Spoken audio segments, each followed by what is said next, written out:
What's good, guys? Today we are talking about the Cavs' massive movement on trade deadline day and what this means moving forward. I kind of wanted to take a week to kind of just digest and see what the new look Cavs look like after they made their moves. And after watching a couple of games, I felt comfortable to make this video and kind of give you guys my opinion on what the Cavs are going to look like moving forward after the trade deadline.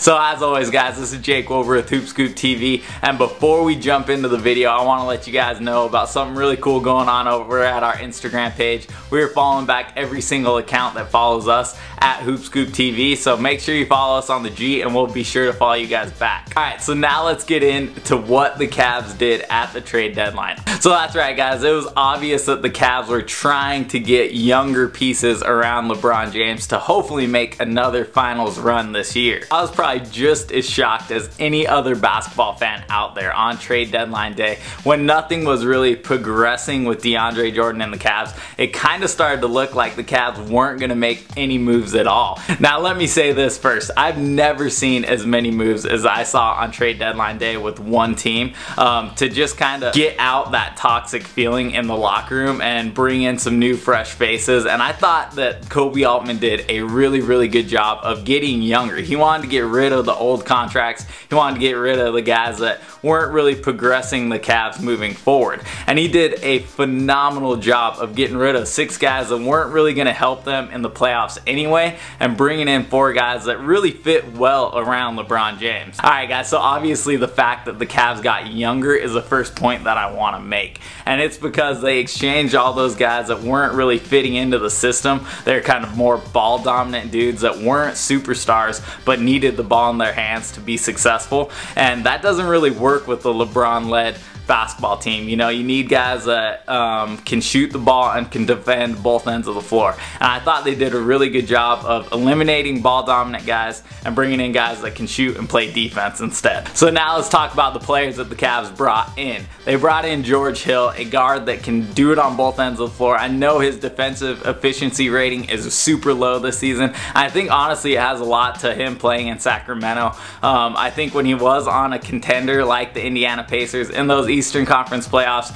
Hill was one of those guys that could really lock down either guard position and was a really good defender in those playoffs. So I think if he could get back to that, he could really help this Cavs team out. So Hill was kind of the one piece that was a little bit older, and now they brought in 3 other young guys that could really help progress this team over the next 4 to 5 years. I really like the pickup of Jordan Clarkson. He's a good combo guard, and he's a great guy to come in and really just get buckets off the bench if the Cavs choose to use him in that manner. And he's a guy that can guard both guard positions. You know, that's one of those things that's a reoccurring theme with what the Cavs did at the trade deadline. They wanted to get better defensively, and they wanted guys that could guard both guard positions. So I really like the Hill and Clarkson pickup. Now let's talk about Rodney Hood. Rodney Hood is one of those guys that's definitely a mid-tier guy in the NBA, and in the first few seasons he's really shown a lot of promise, especially playing on those Utah Jazz teams where he can kind of come out. He's a gangly, long defender, a guy that can cover a lot of positions, but he can also shoot the rock. And when Rodney Hood gets hot, he's one of those guys that can go on scoring spurts by himself. So I really like the pickup of Rodney Hood, and the great thing about Rodney Hood is that he's a dude that doesn't need to play a lot with the ball in his hands. He's great with playing off the ball, and he's a great knockdown shooter. So I really like the pickup of Rodney Hood as well. Alright, last but not least, we got to talk about the big that the Cavs were able to pick up at the deadline, and it's a young big. It's Larry Nance Jr. His dad used to play in Cleveland. I really like this pickup for the Cleveland Cavaliers because I like Nance's energy. He's one of those guys that's going to bring it every night. He's going to put a couple of dudes on posters, and he's a guy that can really just protect the rim for the Cavs coming off the bench. So I really think that the Nance pickup might be one of the biggest pickups that they could have made at the trade deadline because they needed another guy to protect the rim. And if he has to come off the bench, I think he's going to bring a lot of energy. He's not one of those guys that needs to be in the starting lineup, you know, to feel good about himself. He's one of those guys that can come off the bench and give you guys a lot for the Cleveland Cavaliers, especially going into the playoffs when you're gonna need those young energy guys to just bring it at each night. Alright, so now we talked about the Cavs getting younger, and now I really want to just get into my second point, and that second point is that the Cavs were able to eliminate a lot of the poison that was going on in the locker room. I mean, there's just a ton of tension building around the Cavs, and you knew that they needed to make moves, but you didn't know if they were going to be able to, you know, bring in enough to kind of help them get to that championship level. And I think by making these moves at the trade deadline, they were able to get rid of guys that weren't really helping them. Jay Crowder was having one of the worst seasons he's had in his career. Dwayne Wade, Derrick Rose, those guys are kind of, you know, past their primes, and I don't really think that they would have been able to help the Cavs, you know, come playoff time.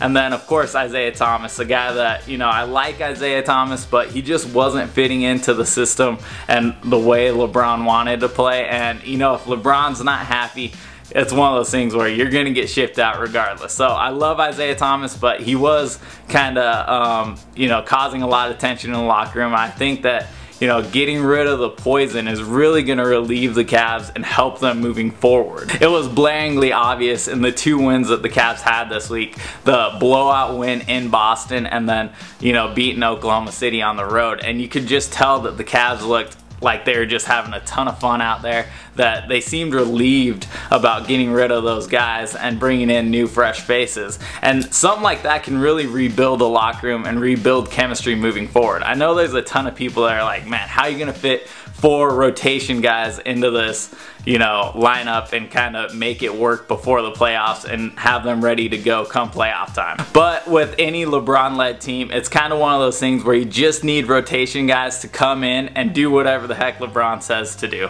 because LeBron's one of those guys that he kind of runs the offense. I mean, it's not like these guys are going to come in and have to learn some complex offensive schemes or anything like that. It's kind of just like play around LeBron, knock down open shots when you got them, and play really good defense. And I think that's all these guys really have to do. You know, their jobs are going to be, like I said, knock down open shots, play defense, and then bring energy off the bench. And I think all 4 of them can really do that for this Cavs team.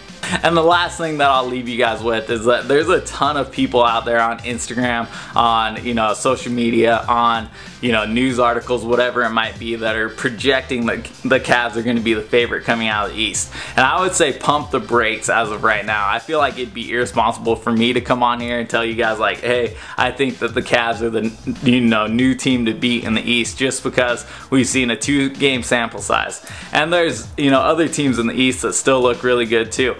Even though Boston's kind of been lagging going into the All-Star break, I still think Boston's going to be a team that's there come playoff time. I think they're a really good defensive team, and those are the types of teams that could get it done come playoff time. And of course, they have Kyrie Irving.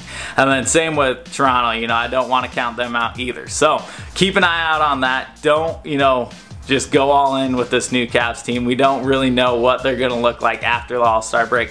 So give them time to gel. Give them time to, you know, get it together, get that chemistry right, moving forward into the playoffs. Alright guys, so before I hop off, I want to encourage you guys to head down to the comment section down below and let me know what you think about the trade deadline moves, and give me your opinion on, you know, whether or not you think the Cavs are going to be a contender in the East. And as always guys, if you guys are new to Hoop Scoop TV, make sure you give us a like and make sure you subscribe to us. We're putting out great basketball content each week, and I promise you're going to enjoy it.